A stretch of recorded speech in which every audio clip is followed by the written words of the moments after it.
औरत को एक दिन अचानक ये एहसास हुआ कि जब भी उसकी बेस्ट फ्रेंड उसके घर आती थी, उसकी बेटी कुछ ज्यादा ही खुश हो जाती थी। उसका पति भी बड़े प्यार से उसे वेलकम करता था, जैसे वो दोनों ही उसकी असली फैमिली हो। लेकिन औरत को इस सब से कोई फर्क नहीं पड़ा। उसने तो उल्टा अपने पति से कहा कि वो बेस्ट फ्रेंड के साथ कमरे में जाकर कपड़े ट्राई करवाए, क्योंकि उसे पहले से सब कुछ पता था कि उसका पति और बेस्ट फ्रेंड दोनों का अफेयर चल रहा है। यहाँ तक कि जिस बेटी को उसने इतने सालों से पाला था, वो भी उन्हीं दोनों की औलाद थी। उनकी पूरी प्लानिंग थी कि लड़की बड़ी होकर औरत की सारी प्रॉपर्टी संभाले। पति और बेस्ट फ्रेंड को लगा कि उन्होंने सब बहुत अच्छे से छुपा रखा है, लेकिन उन्हें ये नहीं पता था कि जिस दिन औरत को सच पता चला, उसी दिन से उसने अपनी बदले की चालें बिछानी शुरू कर दी थी। अगले कई सालों तक औरत एक आदर्श बीवी और प्यारी मां का रोल प्ले करती रही। उसने बेटी को बहुत प्यार दिया, यहाँ तक कि जब भी उसे पति और बेस्ट फ्रेंड के बीच क्लोजनेस दिखती, वो अनदेखा कर देती, बस इस इंतजार में कि कब ये दोनों उसकी फंसाई हुई जाल में पूरी तरह फंस जाए। समय गुजरता गया और 10 साल बीत गए। बेस्ट फ्रेंड के ज्यादा लाड प्यार की वजह से बेटी बिगड़ गई, एकदम बदतमीज और बिगड़ी हुई लड़की बन गई। लेकिन औरत ने सिर्फ एक ठंडी सी मुस्कान दी। जब बेस्ट फ्रेंड ने बेटी की रिपोर्ट कार्ड देखा तो वो डर गई, लेकिन फिर उसे याद आया, ये तो उसकी अपनी बेटी है जो एक दिन सब कुछ संभालेगी। ये सोचकर उसने औरत से पूछा कि अब आगे क्या करना है। औरत ने कहा कि वो अब बेटी को बाहर पढ़ाई के लिए भेजेगी और जब वो लौटेगी तो कंपनी उसे दे देगी। ये सुनकर बेस्ट फ्रेंड और पति बहुत एक्साइटेड हो गए। उन्हें लगा अब उनकी सालों की मेहनत रंग ला रही है। जब बेटी पढ़ाई के लिए बाहर चली गई तो बेस्ट फ्रेंड ने घर आना बंद कर दिया और पति भी अब रोज देर रात घर लौटने लगा। दोनों को बस अब बेटी के लौटने का बेसब्री से इंतजार था, ताकि उनकी जीत पक्की हो सके। लेकिन उन्हें नहीं पता था कि औरत अब इस बिल्ली चूहे के खेल से बोर हो चुकी है। अब बस उसके आखिरी चाल चलने का टाइम आ चुका है। 3 साल बाद जब बेटी विदेश में पढ़ाई करके वापस लौटी तो औरत और उसका पति एयरपोर्ट पर उसे लेने जल्दी पहुंच गए। लेकिन जैसे ही बेटी आई, वो सीधा जाकर बेस्ट फ्रेंड के गले लग गई और साइड में खड़ी मां को पूरी तरह इग्नोर कर दिया। मगर औरत को इससे कोई फर्क नहीं पड़ा। उसने शांत मन से बेटी को कंपनी ले जाकर एक प्रेस कॉन्फ्रेंस रखी,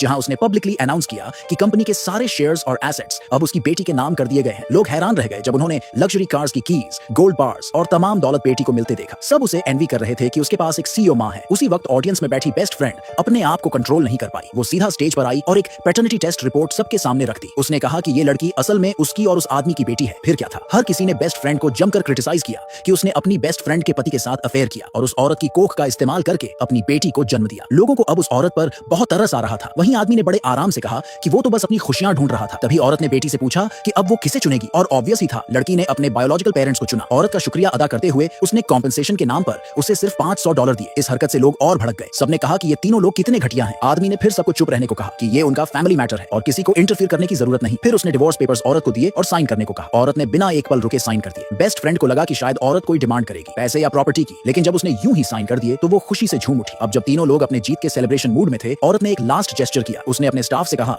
कि बेटी के लिए एक गिफ्ट लाया जाए। हालांकि वो उसकी बायोलॉजिकल बेटी नहीं थी, लेकिन वो अब कंपनी की वारिस थी, इसलिए औरत ने उसे ज़ू फैमिली की हेयरलूम जेड रिंग दी और बोली, हमारी इस छोटी सी फैमिली को खुश रहना चाहिए। ये देखकर लोग सोचने लगे कि औरत तो बेवकूफ निकली, लेकिन कुछ लोगों ने नोट किया कि शायद ये सब एक ट्रैप था। एक रिपोर्टर ने पूछ लिया, क्या आपने जानबूझकर इन तीनों को फंसाने का प्लान बनाया था? औरत कुछ नहीं बोली, बस चुपचाप प्रेस कॉन्फ्रेंस से बाहर चली गई, क्योंकि उसके दिल में असली खेल तो अब शुरू हुआ था।